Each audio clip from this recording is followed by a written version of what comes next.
Is Jon Jones the Michael Jordan of MMA? If he is, don't discuss it around Daniel Cormier. Both of them. Exactly. Just like I think Jon is at the level as far as UFC is concerned. As far as mixed martial arts is concerned, Jon is at the level. Jon is at the level that Conor is at, to where he could select. I thought you were about to say Michael Jordan. No, relax. Like to where I'm leaving, man. But if you would have said that, I was leaving. To be honest, Jon is in a sense the Michael Jordan that we've seen in MMA. No, he isn't. You don't think so? You don't interview? You don't think so? You just want to be done? No, DC, right now, really. What? You're gonna tell me going through everything that he has gone through? He's not at that level to where, obviously we're not talking about the outside, but as far as in the sport, Jon is at that level to where. So Jon Jones is, so you telling me that Jon Jones is Michael Jordan and LeBron James of MMA? You gonna sit up here real life on hey, 1, 2, 3, hey, 4, 5 cameras. Hey, Henry. Hey, Henry. No, but let me finish what I'm saying. He's not far from it. He's not far from it. But this Jon Jones to me is, if I'm talking about a football or basketball equivalent, he is Jon Jones. And when I'm looking for a sports comp, is a guy who has done so much, but because of all the other stuff, right? Okay, it's hard to put him in that rarefied air. Hey, if Michael Jordan was doing illegal stuff, we don't know about it. I can't judge him. George St. Pierre can't judge him. I know of the other stuff. So it's hard for me to say this guy's just sitting up there. Okay. Michael Jordan got done playing basketball in 1996, and people still don't want to say somebody's better. There will be a person that comes along that people will say replaces Jon Jones as the greatest of all time. Absolutely. He has not left such a legacy that it doesn't feel like it's ever going to be toppled. Jordan left a legacy that is so strong that we have seen LeBron James do what he do. We've seen Kobe do what he do. We have seen these great players, and they're still unwilling to say they're better. I agree with that. When you put the outside incidences in there. But I work for ESPN. I mean as a competitor inside the sport. I respect him. And this is how I feel too about the Tom Aspinall fight. Mm-hmm. One, he doesn't need to, because he's done everything. It's too dangerous too, man. Go ahead and fight. But if he does get motivated, if there's any one guy that can do it, I think Jon can. I think that's what he does, right? I think when the bigger the challenge, the better he prepares. But then so this lends this question. People seem to be looking past Stipe.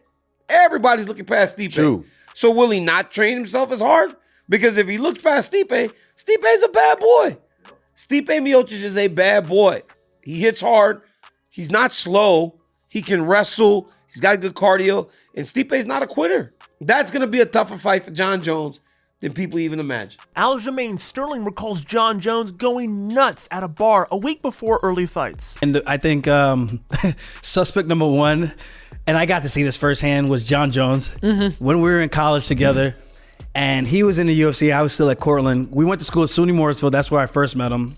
I transferred out the next year, and I went to Cortland. Somehow, some way, I messaged him on MySpace, and he's training right down the fucking block from my college. And then I hit him up like, yo, I see you doing this grappling stuff and the fighting. Like, I always thought it was cool. Yeah. I think I could be good at this. Can I check it out? How can I check it out? And he was like, I'm training here. I was like, bro, I go to school right here. I was like, shit. He was like, come on down. I came down. He dropped the M-bomb, but he's like, man, you're not gonna show up. Yeah. I was like, I bet. I showed up the very next day, and I haven't stopped training since then. But I would see this man a week before his fight, him at the bar at Mooney's or the Dark Horse, going nuts. And in my head, I was very like, no sex, no drinking, no smoking. And I just thought the way of like Tyson and Ali and those guys, like, that's what they said. So don't do it if you want to be a champion. I'm like, okay. And then I would see him, I'm just like, I don't get it. And then that weekend, he would just murder a guy on international TV. I'm just like, he's doing something right. So I went from like cold turkey to like 6 weeks. Nothing changed in my fights. You're like, oh, 4 weeks. Let me do a little bit more. Let me do a little more. And then I got to 2 weeks, and I was like, all right. Yeah. It's all meant to, baby. It's all meant to.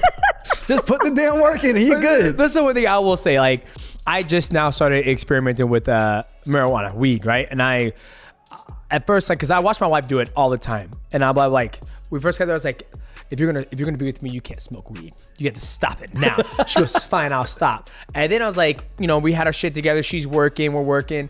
She goes, babe, can I please just smoke weed, please? I was like, fine, but I'm gonna watch you. I'm gonna watch you. Wait, why? Because growing up, my mom never smoked. Didn't know my dad till I was 30. So you know, the stigma of marijuana when I was a kid was like, it's so bad for you, it's horrible, da da da da da da. And I'm like, okay, fuck weed. I'm never gonna do it, right? So I watched my wife. I was like, I'm gonna watch you smoke. And then she's like, and I'm sitting there. I'm like, are you high right now? She goes, no, not yet. I'm like, okay. Are you high now? She goes, yeah, I'm high now. I'm like, okay. I'm all sitting there. I'm like, hour and a half goes by. I'm like, are you still high? She goes, yeah, I'm still high. She's just sitting there chilling. We're having a good conversation. And next hour, I'm like, that's it? Are you still high? She goes, yeah. And then hour later, I'm like, you still high? She goes, yeah. No, she goes, no, I'm not high anymore. And I was like, what? It's like, that's it? She goes, yeah, I'm done. I'm like, no crash, nothing changed. Yeah. And I sit there, I'm like, why is everybody making out marijuana's fucking bad? And so now, fast forward, I'm 37. I'm working in the yard. Desi's out on the front porch, you know, taking a couple of hits. And I'm out there and I'm like, you know what? I'll look in the ring. I was like, who's on the front porch? I see her sitting up like this. And I was like, God, it looks so easy. It's just so painful. It's so painless. I'm like, I'm going to try. I go over there. It's like, let me have some. She goes, are you sure? Are you sure? I'm like, you just give me something. I was like, okay, that's fine. I walk around. I'm pulling big ass trees out of the fucking ground. And she goes, are you fucking pulling trees? And I was like, yeah, look at it. And the next day I went to the gym. I did like 12 rounds. Fucked everybody up. And I was like, this is a PED. This is what this fucking is. I called my coach. I was like, dog, this shit is phenomenal. It's a PED. I'm faster. He goes, no, you're not. You probably got good rest. And for me, it's something that I told one of my second dads. He goes, son, I'm sorry that you had to wait till you're 38 to experiment. He goes, I experimented when I was 14. It was the best thing that ever happened to me. And I'm like, good for you. Yeah. It's nice, man. It's completely different. And I think a lot of people, for their insecurities or whatever, they put these stigmas on things. But I think if it's not harming you, there are some side effects. Like, of course, there's going to be some people commenting like, oh, but what about the people who get schizophrenia? My brother. Some people, yeah. It's not for everybody. Yeah. But that's why you have to know yourself and know your limits and go from there. It's just like alcohol, right? People are like, oh man, I can't, you know. Me and you could both sit here and drink this delicious rum, which we are going to do this, ladies and gentlemen, and we'll be fine. Wake up next morning, go train. There's some people out there who rely on it, right? And we're just not those people. So you got to, like you said, know yourself. You know, I come from a background where my brother, he has schizophrenia and bipolar, and it opened the gateway a lot earlier in life from what the doctor said, because he was smoking marijuana. And that's why it always kept me away from it. Another thing that kept me away from it. But I was like, you know what? I've done edibles before. I've been fine. So I'd rather just try it, right? You only get one life, and that's one thing my sister did. My sister, before she died, she goes, I've done LSD, mushrooms, and she goes, I want to experience every fucking thing this earth can bring to me. And I was like, bitch, you crazy. And I was like, I'm not fucking doing that. Back in June of 2020, Dustin Poirier and Dan Hooker went to war for 5 rounds in a Fight of the Year candidate. Dustin Poirier won the epic fight via unanimous decision. Since that fight, their careers have taken insane ups and downs, from big wins to heartbreaking losses to wild knockouts and gigantic paydays. Now, Hooker has hinted that he wants to run it back. On Twitter, Hooker wrote, rematch. The one-word tweet is most likely a response to Poirier's tweet yesterday when he said trilogy, which hints at a third fight with Justin Gaethje, or maybe a proper trilogy with Conor McGregor, even though it would technically be their 4th fight. However, when Poirier got wind of Hooker requesting a rematch, the Diamond wrote, you don't really want that. Bo Nickal responds to a fan criticizing him for inactivity. Later this year, he's set to face his toughest test yet in the form of Paul Craig. The Scottish sensation has beat some big names at light heavyweight in the past, including Jamal Hill and Magomed Ankalaev. Some people, however, haven't been overly impressed by Nickal's activity, which led to the following interaction on X. At Iceman3D says, bro, you are a complete disappointment. You finish all of your fights within 2 minutes, take 0 damage, yet you go home, sit down for months at a time, while all of your hype and momentum dies. Why? It makes no sense whatsoever. This is why nobody's out here looking for you. This is why when you're not fighting, nobody cares. You need to wake the up because it's so annoying. Nickal responded saying, "I'm training, brother, not like all these other guys who sit on the couch when they're not in camp. I've been fighting professionally since June of 2022. Anyone else near my position has over a decade of experience and 3 to 5 times as many fights. I'm on my own path and having fun. Just enjoy the show." What do you believe the future holds for Bo Nickal? Is there a scenario in which he competes for the UFC title in the next 12 months? Let us know in the comments below. Kayla Harrison fires back at steroid accusations saying, quote, "I'm all natural and always have been."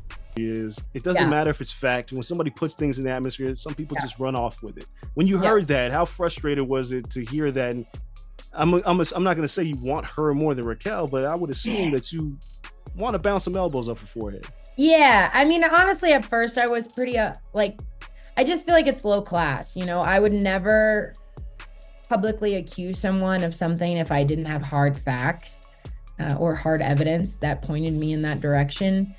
And so at first I was kind of pissed off by it because, again, she's in a position, she's on a platform, you know, people pay attention to what she has to say. And there are a lot of fans that I'm new to and could be easily swayed or think one thing and not know shit. Like, you don't know shit about me. You don't know anything about me, how hard I train, where I come from, what I've been through.